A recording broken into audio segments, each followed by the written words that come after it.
Hi everyone, ಎಲ್ರಿಗೂ ನಮಸ್ಕಾರ. I hope ನಿಮ್ಮ ಪ್ರಿಪ್ರೇಷನ್ ಎಲ್ಲ ಚೆನ್ನಾಗಿ ಮಾಡ್ತಿದ್ರೆ ಅಂತ ಭಾವಿಸ್ತೀನಿ. ಇವತ್ತಿನ ಕ್ಲಾಸು ನೆಕ್ಸ್ಟ್ ಬರುವ ಅಪ್ಕಮಿಂಗ್ ಎಕ್ಸಾಮ್ಸ್ಗೆ ಬಹಳ ಇಂಪಾರ್ಟೆಂಟ್ ಆಗಿರುತ್ತೆ. ಯಾಕಂದರೆ ಎಲ್ಲ ಎಕ್ಸಾಮ್ಸಲ್ಲೂ ಕೂಡ ಹೊಸದಾಗಿ ನೇಮಕವಾಗಿರುವ, ಹೊಸದಾಗಿ ಸೇರ್ಪಡೆ ಆಗಿರುವ ರಾಮ್ಸರ್ ತಾಣಗಳ ಬಗ್ಗೆ ಎನಿ ಟೈಮ್ ಕ್ವಶನ್ಸು ಅಪ್ಕಮಿಂಗ್ ಎಕ್ಸಾಮ್ಸಲ್ಲಿ ಬಂದೇ ಬಂದಿರುತ್ತೆ, ನಿಮಗೆ ಗೊತ್ತಿದೆ ಅದು.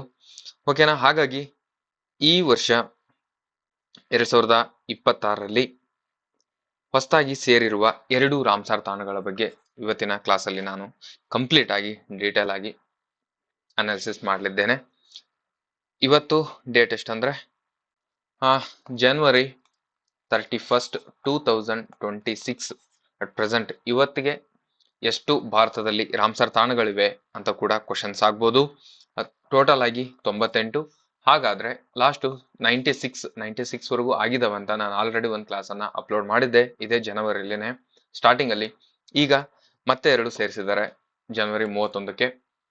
ಹಾಗಾಗಿ ಆ 2 ರಾಮ್ಸರ್ ತಾಣಗಳು ಯಾವಂತಂದು ಕಂಪ್ಲೀಟ್ ಆಗಿ ಅನಾಲಿಸಿಸ್ ಮಾಡೋಣ. ಹಾಗೆ ಕೀ ಫ್ಯಾಕ್ಟ್ಸ್ ಏನೇನಿದಾವೆ, ಯಾವ್ಯಾವ ಬರ್ಬೋದು ಅನ್ನೋ ಕ್ವಶನ್ಸ್ ಬರ್ಬೋದು, ಬಂದಿದ್ದಾವೆ, ಅವನ್ನು ಕೂಡ ಒಂದ್ಸರಿ ಗ್ಲಾನ್ಸ್ ಮಾಡೋಣ ಅಂತ ಹೇಳ್ತಾ, ಇನ್ನು ಯಾರು ಕ್ಲಾಸ್ನ ಸಬ್ಸ್ಕ್ರೈಬ್ ಆಗದೆ ಕ್ಲಾಸಸ್ ನೋಡ್ತಿದ್ರೆ ಸಬ್ಸ್ಕ್ರೈಬ್ ಆಗಿ ಕ್ಲಾಸಸ್ ನೋಡ್ರಿ ಅಂತ ಹೇಳ್ತಾ ಫಸ್ಟ್ಗೆ, ಹಾಗೆ ನಿನ್ನೆ ನಾನು ಪದ್ಮ ಅವಾರ್ಡ್, ಪದ್ಮ ವಿಭೂಷಣ, ಪದ್ಮಭೂಷಣ, ಪದ್ಮಶ್ರೀ ಇದ್ರ ಮೇಲೂ ಕೂಡ ನೆಕ್ಸ್ಟ್ 2027 ವರೆಗೂ ಇದ್ರ ಮೇಲೂ ಕೂಡ ಕ್ವಶನ್ಸ್ ಬರೋ ಚಾನ್ಸಸ್ ಬಹಳ ಇರುತ್ತೆ, ಅವಾರ್ಡ್ಸ್ ಮೇಲೂ ಕೂಡ. ಹಾಗೆ GI ಟ್ಯಾಗ್, ಓಕೆನಾ, GI ಟ್ಯಾಗ್ ಮೇಲೂ ಕೂಡ ಕ್ವಶನ್ಸ್ ಆಲ್ರೆಡಿ ಒಂದು ಡೀಟೇಲ್ ಆಗಿ ವಿಡಿಯೋ ಮಾಡಿದ್ದೀನಿ ಪದ್ಮ ಅವಾರ್ಡ್ ಬಗ್ಗೆ. ಇವಾಗ ಇದು ಮತ್ತೆ ರಾಮ್ಸರ್ ತಾಣಗಳ ಬಗ್ಗೆ, ಇವೆಲ್ಲ ರೆಗ್ಯುಲರ್ ಕ್ವಶನ್ ಬರೋ ಟಾಪಿಕ್ಸ್ ಇವು, ಓಕೆನಾ, ಹಾಟ್ ಟಾಪಿಕ್ಸ್. ಇದ್ರ ಮೇಲೆ ಕ್ವಶನ್ಸ್ ಬರ್ತವೆ, ಡೋಂಟ್ ನೆಗ್ಲೆಕ್ಟ್. ಇದ್ರದ್ದು ಲಿಂಕ್ ಅನ್ನು ನಾನು ಡಿಸ್ಕ್ರಿಪ್ಷನ್ ಅಲ್ಲಿ ಕೊಡ್ತೀನಿ, ಅಥವಾ ಇಲ್ಲಿ ಐ ಕಾರ್ಡ್ ಇಲ್ಲಿ ಬರೋ ತರ ಮಾತ್ರ ಮಾಡಿರ್ತೀನಿ, ಅಲ್ಲಿ ಕ್ಲಾಸಸ್ ನ ನೋಡ್ಕೊಳ್ಳಿ. ಹಾಗೆ ಕಮ್ಯುನಿಕೇಶನ್ ಕ್ಲಾಸಸ್ ಯಾರಿಗಾದ್ರೂ ನಿಮ್ಗೆ ಅವಶ್ಯಕತೆ ಇದ್ರೆ ಡಿಸ್ಕ್ರಿಪ್ಷನ್ ಅಲ್ಲಿ ಹಿರೇಮಠ್ ಕ್ಲಾಸಸ್, ಓಕೆನಾ, ಹಿರೇಮಠ್ ಕ್ಲಾಸಸ್ ಆ್ಯಪ್ ಇರುತ್ತೆ, ಆ ಆ್ಯಪ್ ಅನ್ನ ಇನ್ಸ್ಟಾಲ್ ಮಾಡ್ಕೊಳ್ಳಿ. ಇದು 6 ಮಂತ್ ವ್ಯಾಲಿಡಿಟಿ ಕೋರ್ಸ್ ಆಗಿರುತ್ತೆ. ಇದರಲ್ಲಿ ಕಂಪ್ಲೀಟ್ ಆಗಿ Kannada grammar, English grammar, computer ಅನ್ನ ಚಾಪ್ಟರ್ ವೈಸ್ ಕ್ಲಾಸಸ್, ಹಾಗೆ ಪ್ರೀವಿಯಸ್ ಇಯರ್ ಕ್ವಶನ್ಸ್, ಯಾವುದೇ ಕ್ವಶನ್ಸ್ ಅನ್ನು ಕೂಡ ನಾವಾಗಿನೇ ಪ್ರಿಡಿಕ್ಟ್ ಮಾಡ್ಕೊಂಡು ಕ್ವಶನ್ಸ್ ಹಾಕಿರಲ್ಲ. ಆಲ್ರೆಡಿ ಡಿಪಾರ್ಟ್ಮೆಂಟ್ ಅಲ್ಲಿ ನಡೆದಿರುವ ಕ್ವಶನ್ಸ್ ಅನ್ನ ಮಾತ್ರ ಅನಾಲಿಸಿಸ್ ಮಾಡಿರುತ್ತೆ. ಇನ್ಕ್ಲೂಡ್ ನಿಮಗೆ ಆ ಕ್ಲಾಸಿನ PDF ಕೂಡ ನಿಮಗೆ ಅಲ್ಲಿ ಅವೈಲೇಬಲ್ ಇರುತ್ತೆ, ಓಕೆನಾ. 6 ಮಂತ್ ವ್ಯಾಲಿಡಿಟಿ. ಹಾಗೆ ನಿಮಗೆ ಇಂಗ್ಲಿಷ್ ಸಪ್ರೇಟ್ ಬೇಕು, ಕಂಪ್ಯೂಟರ್ ಸಪ್ರೇಟ್ ಬೇಕು ಅಂದ್ರೂ ಕೂಡ ಕೋರ್ಸ್ ಅದರಲ್ಲಿ ಅವೈಲೇಬಲ್ ಇದೆ, ಓಕೆನಾ. ಅದು 90 ಡೇಸ್ ಇರುತ್ತೆ, ಇದು 6 ಮಂತ್ಸ್, 3 ಇರೋದಕ್ಕೆ 6 ಮಂತ್. ಸಿಂಗಲ್ ತಗೊಂಡ್ರೆ ನಿಮಗೆ 90 ಡೇಸ್ ಇರುತ್ತೆ. ಇದು 250, ಎರಡು ಕೂಡ 250 ಆ ರೇಂಜಲ್ಲಿ ಇರುತ್ತೆ. ನಿಮಗೆ ಬೇಕಾದ್ರೆ ಆ್ಯಪನ್ನು ಇನ್ಸ್ಟಾಲ್ ಮಾಡ್ಕೊಳ್ಳಿ, ಅಲ್ಲಿ ನಿಮಗೆ ಜಾಸ್ತಿ ಇನ್ಫಾರ್ಮೇಶನ್ ಸಿಗುತ್ತೆ ಅಂತ ಹೇಳ್ತಾ ನಾನು ಇವಾಗ ಮೇನ್ ಆಗಿ ಟಾಪಿಕ್ಗೆ ಬರ್ತೀನಿ. ಫಸ್ಟ್ ಆಫ್ ಆಲ್, ರಾಮ್ಸರ್ ತಾಣ ಅಂದ್ರೆ ಏನು? ಮ್ಯಾಕ್ಸಿಮಮ್ ಆಗಿ ನೀವು ಪ್ರಿಪ್ರೇಷನ್ ಅಲ್ಲಿ ಇದ್ದೀರಾ ಅಂತ ಅಂದ್ರೆ 1 ವರ್ಷ 2 ವರ್ಷ ಈ ಕ್ವಶನ್ಸ್ ಅನ್ನ ನೀವು ನೋಡಿರ್ತೀರ. ರಾಮ್ಸರ್ ತಾಣ ಅಂದ್ರೇನು, ರಾಮ್ಸರ್ ಕನ್ವೆನ್ಷನ್ ಅಂದ್ರೇನು, ಓಕೆನಾ, ಈ ರೀತಿ ಕ್ವಶನ್ಸ್ ಬಂದೇ ಬಂದಿರ್ತವೆ. ರಾಮ್ಸರ್ ತಾಣ ಅಂದ್ರೆ ಅದರಡಿಯಲ್ಲಿ ಸಂರಕ್ಷಣೆ ಪಡೆದಿರುವ ಜೌಗು ಪ್ರದೇಶ. ಒಂದೇ ಪಾಯಿಂಟ್ ಅಲ್ಲಿ ಹೇಳ್ಬೇಕಂದ್ರೆ ಅದೊಂದು ವೆಟ್ಲ್ಯಾಂಡ್, ಅತಿ ಹೆಚ್ಚು ನೀರು ನಿಂತು ಅದು ಜೌಗು ಪ್ರದೇಶ ಆಗ್ತಿದೆ ಅಂದ್ರೆ ಅದು ಒಂದು ರಾಮ್ಸರ್ ತಾಣವಾಗಿ ಘೋಷಣೆ ಮಾಡೋಕೆ ಅದು ಒಂದು ಎಲಿಜಿಬಲ್ ಆಗಿರುವಂತ ಪ್ಲೇಸ್ ಆಗಿರುತ್ತೆ, ಓಕೆನಾ. ಇದನ್ನ ಯಾವಾಗಿಂದ ಸ್ಟಾರ್ಟ್ ಮಾಡಿದ್ರು? ಕ್ವಶನ್ ನಿಮಗೆ ಬರೋದು ಎಲ್ಲಿಂದ ಅಂದ್ರೆ ಅದನ್ನ ಯಾವಾಗಿಂದ ಸ್ಟಾರ್ಟ್ ಮಾಡಿದ್ರು, ಎಲ್ಲಿಂದ ಸ್ಟಾರ್ಟ್ ಆಯ್ತು? ಇದು 1971ರಲ್ಲಿ ಇರಾನ್ನ ರಾಮ್ಸರ್ ನಗರದಲ್ಲಿ ಸ್ಥಾಪನೆಯಾದ ಒಂದು ಅಂತರ್ ಸರ್ಕಾರಿ ಪರಿಸರ ಒಪ್ಪಂದ, ಓಕೆನಾ. ಇದು ಒಂದು ಎನ್ವಿರಾನ್ಮೆಂಟಲ್ ಕನ್ವೆನ್ಷನ್ ಆಗಿರುತ್ತೆ. ಹಾಗಾಗಿ ರಾಮ್ಸರ್ ಕನ್ವೆನ್ಷನ್ ಆಗಿರುತ್ತೆ. ಇದು 1971ರಲ್ಲಿ ರಾಮ್ಸರ್ನ ಇರಾನ್ ದೇಶದ ರಾಮ್ಸರ್ ಎಂಬ ನಗರದಲ್ಲಿ ಇದನ್ನ ಕನ್ವೆನ್ಷನ್ ಮಾಡೋ ದೃಷ್ಟಿಯಿಂದ, ಹಾಗಾಗಿ ಅದೇ ಪ್ಲೇಸ್ ನ ಹೆಸರನ್ನ ಇಡ್ತಾರೆ ರಾಮ್ಸರ್ ಅಂತ. ಇದು ರಾಮ್ಸರ್ ಅನ್ನೋದು ಒಂದು ಪ್ಲೇಸ್ ಇದು, ಓಕೆನಾ, ಅದೇ ಹೆಸರನ್ನ ಅದಕ್ಕೆ ಇಡ್ತಾರೆ. ಹಾಗಾದ್ರೆ ನಮ್ಮ ಭಾರತ ಯಾವಾಗ ಸೇರುತ್ತೆ ಅಂತ ಕೂಡ ನಿಮಗೆ ನೆಕ್ಸ್ಟ್ ಕ್ವಶನ್ ಬರುತ್ತೆ, ಬಂದಿದೆ ಆಲ್ರೆಡಿ.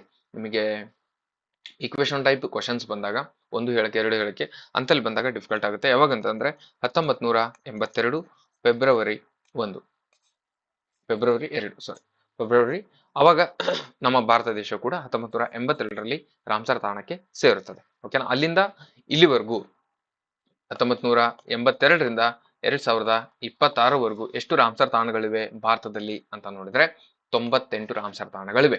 ಇದರಲ್ಲಿ ಇಷ್ಟು ಇಂಪಾರ್ಟೆಂಟು ಯಾವಾಗ ಅದು ಎಕ್ಸಾಮ್ ಬರೋವಾಗ ಯಾವ ರೀಸೆಂಟ್ ಆಗಿ ಆಗಿರ್ತಾವೋ ಅವನ್ನ ಯಾವ ರಾಜ್ಯದಲ್ಲಿ ಯಾವ್ದಿದೆ ಅಂತ ಕೂಡ ಆ ತರ ಕೇಳ್ತಾರೆ. ಆಮೇಲೆ ಕರ್ನಾಟಕದಲ್ಲಿ ಏನಿದಾವೆ 4 ಅವು ಕಂಪ್ಲೀಟ್ ಆಗಿ ಯಾವಾಗ್ಲೂ ಇಂಪಾರ್ಟೆಂಟ್. ಅವು ಸ್ಟಾರ್ಟಿಂಗ್ ಯಾವ ಇರ್ತವೆ, ಅದರ ದೊಡ್ಡದು ಯಾವುದು, ಜಾಸ್ತಿ ಹೊಂದಿರುವ ರಾಜ್ಯ ಯಾವುದು, ಈ ತರ ಕ್ವಶನ್ಸ್ ಬರ್ತಾ ಹೋಗ್ತವೆ.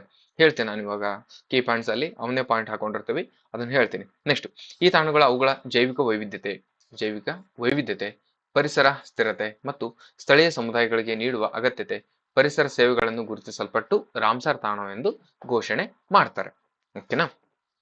ನೆಕ್ಸ್ಟ್, ಪ್ರಮುಖ ಅಂಕಿಅಂಶಗಳು, ಕೀ ಸ್ಟ್ಯಾಟಿಸ್ಟಿಕ್ಸ್ ಏನಿದೆ, ಒಟ್ಟು ರಾಮ್ಸರ್ ತಾಣಗಳು ಎಷ್ಟಾಗಿದ್ದಾವೆ? 98. ಓಕೆನಾ. ಫಸ್ಟ್ 96 ಇದ್ದು ಮತ್ತೆ 2 ಸೇರ್ಕೊಂಡಿದ್ದಾವೆ. ಯಾವಾಗ?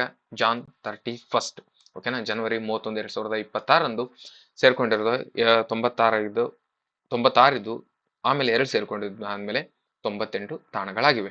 2026 ಸೇರಿದ 2 ಹೊಸ ತಾಣಗಳಾಗ ಕಂಪ್ಲೀಟ್ ಡಿಸ್ಕಷನ್ ಈ ವಿಡಿಯೋದಲ್ಲಿ ಇರುತ್ತೆ. ಹಾಗಾದ್ರೆ ಕಳೆದ 11 ಏನಿದಾವೆ ಅವನು ಕೂಡ ಹಾಕಿರ್ತೀನಿ, ಬಟ್ ಅಲ್ಲಿ ಕಂಪ್ಲೀಟ್ ಡಿಸ್ಕಷನ್ ಆಲ್ರೆಡಿ ಒಂದು ವಿಡಿಯೋದಲ್ಲಿ ಮಾಡಿದೆ. ಹಾಗಾಗಿ ಆ ವಿಡಿಯೋ ಬೇಕಂದ್ರೆ ಇಲ್ಲಿ ಒಂದು ಲಿಂಕ್ ಕೊಡ್ತೀನಿ ಅಥವಾ ಡಿಸ್ಕ್ರಿಪ್ಷನ್ ಅಲ್ಲಿ ಲಿಂಕ್ ಕೊಡ್ತೀನಿ, ಅಲ್ಲಿ ನೋಡ್ಕೊಳಕ್ಕೆ ಸಾಧ್ಯ ಆಗಿರ್ಬೇಕು. ಓಕೆನಾ. ರಾಮ್ಸರ್ ದಿನ ಯಾವಾಗ ಆಗ್ತು? ಪ್ರತಿ ವರ್ಷ ಫೆಬ್ರವರಿ 2. ಓಕೆನಾ, ಇಲ್ಲಿ ಕ್ವಶನ್ ಬಂದಿದೆ ಫೆಬ್ರವರಿ 2. ಹಾಗಾದ್ರೆ 2026 ಥೀಮ್ ಏನು? Wetlands and traditional knowledge celebrating cultural heritage. ಇದು 2026 ವರ್ಲ್ಡ್ ವೆಟ್ಲ್ಯಾಂಡ್ ಡೇನ ಥೀಮ್ ಆಗಿರುತ್ತೆ. ಹಾಗಾದ್ರೆ ನಮ್ಮ ಭಾರತದಲ್ಲಿ ಅಮೃತ್ ಧರೋಹರ್ ಎಂಬ ಒಂದು ಸ್ಕೀಮ್ ಅನ್ನು ತಂದಿದ್ದಾರೆ. ಇದು ರಾಮ್ಸರ್ ತಾಣಗಳ ಸಂರಕ್ಷಣೆ ಮತ್ತು ಪ್ರವಾಸೋದ್ಯಮವನ್ನು ಉತ್ತೇಜಿಸಲು ಭಾರತ ಸರ್ಕಾರ ಜಾರಿಗೆ ತಂದಿರುವ ಯೋಜನೆಯಾಗಿದೆ. ಈಗ ಏನ್ ಕೇಳ್ಬೋದು ಡೈರೆಕ್ಟ್ ಆಗಿ ನಿಮಗೆ ಕ್ವಶನ್ಸ್ ಅನ್ನ? ಅಮೃತ್ ಧರೋಹರ್ ಯೋಜನೆ ಯಾವ್ದಕ್ಕೆ ರಿಲೇಟೆಡ್ ಅಂತ ಕೇಳ್ಬೋದು, ಅಥವಾ ರಾಮ್ಸರ್ ತಾಣಕ್ಕೆ ಸಂಬಂಧಿಸಿದ ಯೋಜನೆ ಯಾವ್ದಂತ ಕೂಡ ಕೇಳ್ಬೋದು. ಓಕೆ. ನೆಕ್ಸ್ಟ್, ದಾಖಲೆಗಳು ಮತ್ತು ವಿಶೇಷತೆಗಳು, ರೆಕಾರ್ಡ್ಸ್ ಏನೇನು ಇಷ್ಟು ವರ್ಷ ನಮ್ಮ ಭಾರತದಲ್ಲಿ ರಾಮ್ಸರ್ ತಾಣಗಳ ಬಗ್ಗೆ ಸಂಬಂಧಿಸಿದಂತೆ ಫ್ಯಾಕ್ಟ್ಸ್ ಏನೇನಿದಾವೆ, ಇಂಪಾರ್ಟೆಂಟ್ ಏನಿದಾವೆ ಅಂದ್ರೆ, ಅತಿ ದೊಡ್ಡ ರಾಮ್ಸರ್ ತಾಣ ಅಂತ ಕೇಳ್ಬೋದು. ಓಕೆನಾ. ಅತಿ ದೊಡ್ಡ ರಾಮ್ಸರ್ ತಾಣ ಸುಂದರ್ಬನ್ ರಾಮ್ಸರ್ ತಾಣ, ಇದು ಪಶ್ಚಿಮ ಬಂಗಾಳದಲ್ಲಿದೆ. ಇದನ್ನ ಕೇಳ್ತಾನೆ. ಓಕೆನಾ. ಇದು ಹೇಳ್ತೀನಲ್ವಾ, ಇದು ಎಲ್ಲವೂ ಕೂಡ ಇಂಪಾರ್ಟೆಂಟ್, ಎಲ್ಲಾ ಪಾಯಿಂಟು ಕೂಡ ಇದು ಇಂಪಾರ್ಟೆಂಟ್ ಆಗಿರುತ್ತೆ, ನೀವು ನೋಟ್ ಮಾಡ್ಕೊಳಕ್ಕೆ ಸಾಧ್ಯ ಆಗಿರ್ಬೇಕು. ನೆಕ್ಸ್ಟ್, ಅತಿ ಚಿಕ್ಕ ರಾಮ್ಸರ್ ತಾಣ ಯಾವುದು? ರೇಣುಕಾ ಜೋಗು ಪ್ರದೇಶ, ಹಿಮಾಚಲ ಪ್ರದೇಶ. ರೇಣುಕಾ ಜೋಗು ಪ್ರದೇಶ ಇದು ಎಲ್ಲಿದೆ? ಹಿಮಾಚಲ ಪ್ರದೇಶದಲ್ಲಿದೆ. ನೆಕ್ಸ್ಟ್, ಮೊದಲ ರಾಮ್ಸರ್ ತಾಣ ಯಾವುದು? 1981 ಚಿಲ್ಕಾ ಸರೋವರ, ಎಲ್ಲಿದೆ? ಒಡಿಶಾ. ಕಿಯೋಲಾಡಿಯೋ ರಾಜಸ್ಥಾನ. ಕಿಯೋಲಾಡಿಯೋ ರಾಷ್ಟ್ರೀಯ ಉದ್ಯಾನವನ, Rajasthan. Next, state with highest number, ಯಾವ ರಾಜ್ಯದಲ್ಲಿ ಅತಿ ಹೆಚ್ಚು ರಾಮ್ಸರ್ ತಾಣಗಳಿವೆ ಅಂತ ಕೇಳಿದ್ರೆ ತಮಿಳುನಾಡಲ್ಲಿ ಅತಿ ಹೆಚ್ಚಿದಾವೆ. ಎಷ್ಟಿದಾವೆ? 20 ಇದಾವೆ ಈಗ ಅಟ್ ಪ್ರೆಸೆಂಟ್.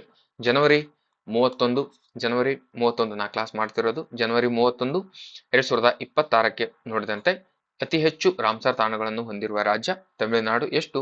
20. ಸೆಕೆಂಡ್ ಯಾವುದು? Second highest Uttar Pradesh, 11. ಇದು ಫಸ್ಟ್ ಜನವರಿ 30, 2026ಕ್ಕೆ ಸಂಬಂಧಿಸಿದಂತೆ ಡಾಟಾ ನೋಡಿದ್ರೆ ಇದರಲ್ಲಿ ಉತ್ತರ ಪ್ರದೇಶದಲ್ಲಿ 10 ಇದ್ವು. ಓಕೆನಾ. 31ಕ್ಕೆ ಇವತ್ತು ಒಂದು ಸೇರಿದೆ, ಅದು ಯಾವ್ದಂತ ಕೂಡ ಹೇಳ್ತೀನಿ ನಾನು. ಹಾಗಾಗಿ ಉತ್ತರ ಪ್ರದೇಶ ಸೆಕೆಂಡ್ ಪ್ಲೇಸು, 11 ಪ್ಲೇಸ್ಗಳು ಇದಾವೆ ಅಂದ್ರೆ. ಓಕೆನಾ. Global standing is the highest network of Ramsar sites. Asia's ranks 3rd globally. ಓಕೆನಾ. 3ನೇ ಅತಿ ಹೆಚ್ಚು ರಾಮ್ಸರ್ ತಾಣಗಳನ್ನು ಹೊಂದಿರುವ ದೇಶ ಭಾರತ ದೇಶವಾಗಿದೆ. ಫಸ್ಟ್ ಯಾವುದು? UK. Second Mexico. ಥರ್ಡ್ ಯಾವುದು? ಥರ್ಡ್ ನಮ್ಮ ಭಾರತವಾಗಿರುತ್ತೆ. ಓಕೆ.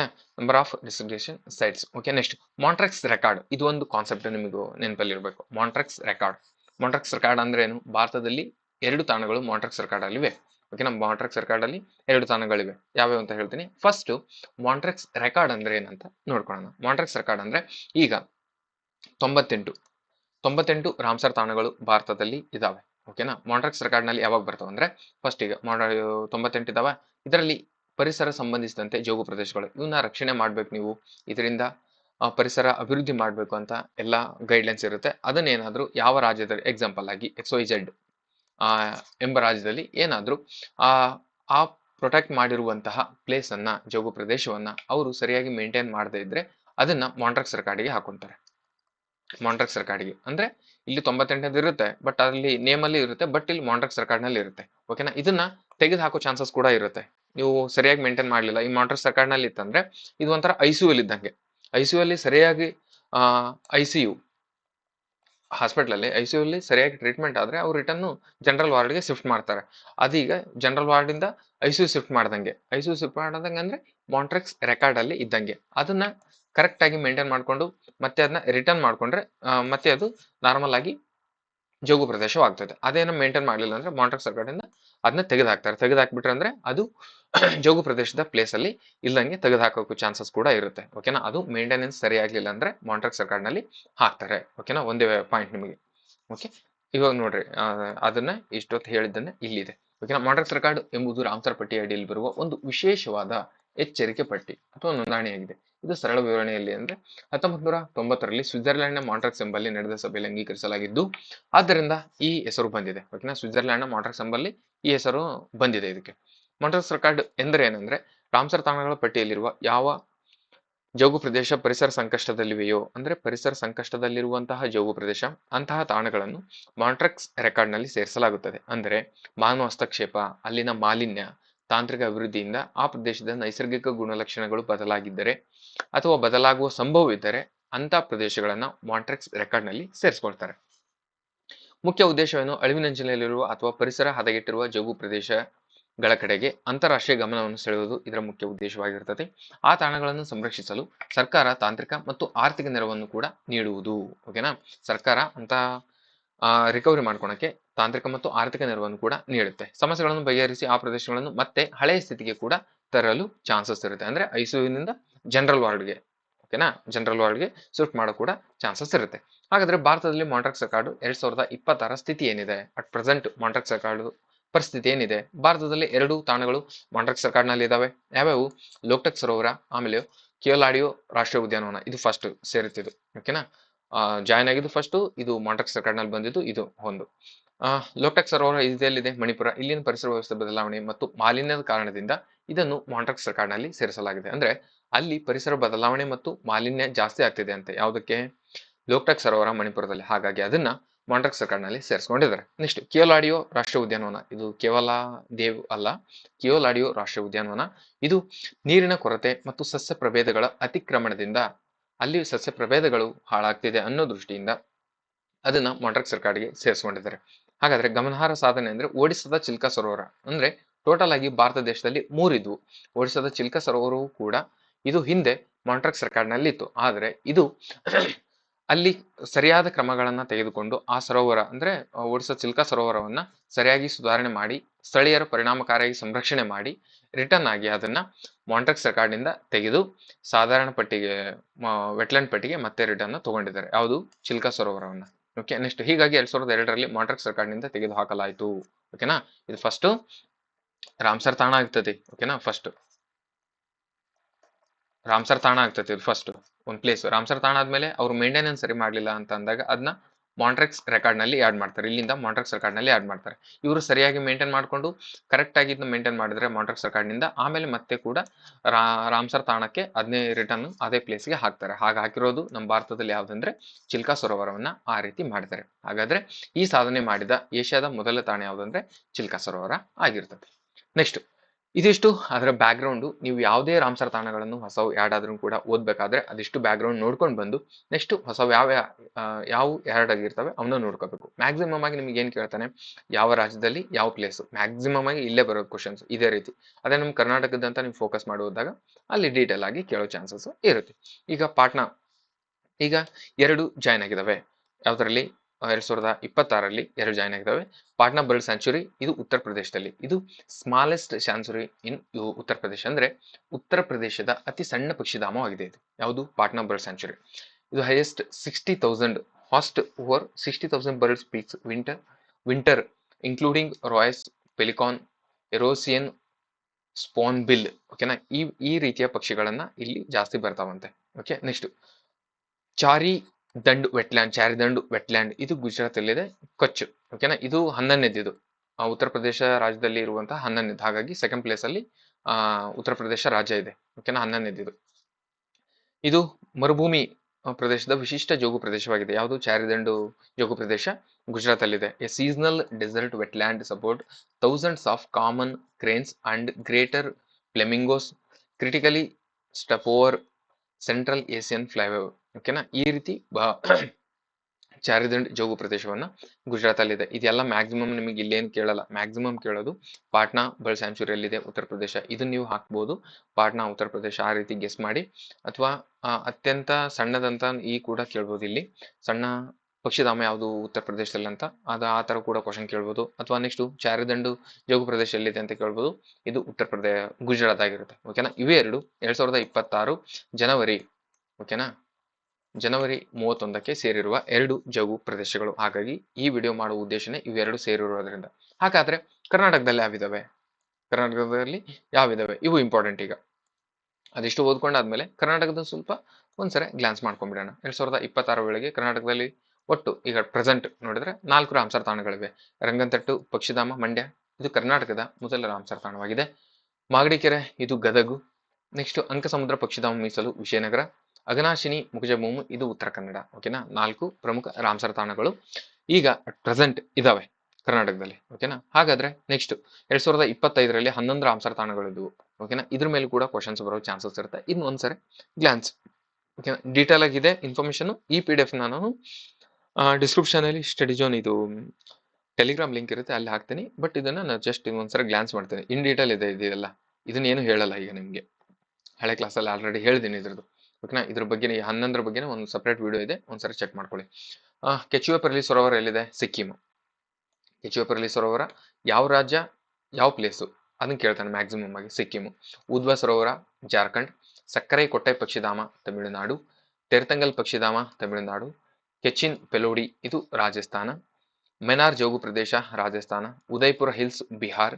ಗೋಕುಲ್ ಜಲಾಶಯ ಬಿಹಾರ್. ಗೋಲಾಬಿಲ್ ಸರೋವರ ಬಿಹಾರ್. ಕೋಪ್ರಾ ಜಲಾಶಯ ಛತ್ತೀಸ್ಗಢ. ಸಿಲೇಸರ್ ಇದು ರಾಜಸ್ಥಾನ. ಓಕೆನಾ, ಇವಿಷ್ಟು ರೀಸೆಂಟ್ ಆಗಿ ಒಟ್ಟು 2026ರಲ್ಲಿ ಅವು 25ರಲ್ಲಿ ಸೇರಿರ್ತವೆ. ಓಕೆನಾ, ಇವು ಮೊನ್ನೆ ನಿನ್ನೆ ಸೇರಿರೋದು, ಇವತ್ತು ಸೇರಿರೋದು ಇವೆರಡು. ಓಕೆನಾ, ಐ ಹೋಪ್ ಇದು ಅರ್ಥ ಆಯ್ತು ಅಂತ ಭಾವಿಸ್ತೀನಿ ನಾನು. ಈ PDF ನಾನು ಡಿಸ್ಕ್ರಿಪ್ಷನ್ ಅಲ್ಲಿ ಲಿಂಕ್ ಇರುತ್ತೆ, ಅಲ್ಲಿ ಆ ಟೆಲಿಗ್ರಾಮ್ ಜಾಯ್ನ್ ಆಗಿ ಅಲ್ಲಿ ಹಾಕ್ತೀನಿ. ಓಕೆನಾ, ಯಾರಾದ್ರೂ ಕಮ್ಯುನಿಕೇಶನ್ಗೆ ಜಾಯ್ನ್ ಆಗ್ಬೇಕಂದ್ರೆ, ಕ್ಲಾಸಸ್ ನೋಡೋಕೆ ನಿಮಗೆ ಕ್ಲಾಸಸ್ ನೀಡಿತ್ತು ಅವಶ್ಯಕತೆ ಇದ್ರೆ ಡಿಸ್ಕ್ರಿಪ್ಷನ್ ಅಲ್ಲಿ ಆ್ಯಪ್ ಲಿಂಕ್ ಇರುತ್ತೆ, ಅದ್ರ ಥ್ರೂ ನೀವು ಜಾಯ್ನ್ ಆಗಿ ಹಿರೇಮಠ್ ಕ್ಲಾಸಸ್ ಅಂತ ಆ್ಯಪ್ ಇರುತ್ತೆ, ಅದ್ರ ಆ್ಯಪಲ್ಲಿ ಜಾಯ್ನ್ ಆಗಿ ನೀವು ಕ್ಲಾಸ್ನ ತೊಗೊಳಕ್ಕೆ ಸಾಧ್ಯ ಆಗಿರ್ಬೇಕಂತ ಹೇಳ್ತಾ, ಇಲ್ಲಿವರೆಗೂ ಕ್ಲಾಸಸ್ ನೋಡ್ತಾರೆ ಎಲ್ರಿಗೂ ಥ್ಯಾಂಕ್ ಯು. ಮತ್ತೆ ನೆಕ್ಸ್ಟ್ ಕ್ಲಾಸಲ್ಲಿ ಸಿಗ್ತೀನಿ ಅಂತ ಹೇಳ್ತಾ, ಓಕೆ ಟಾಟಾ ಬಾಯ್.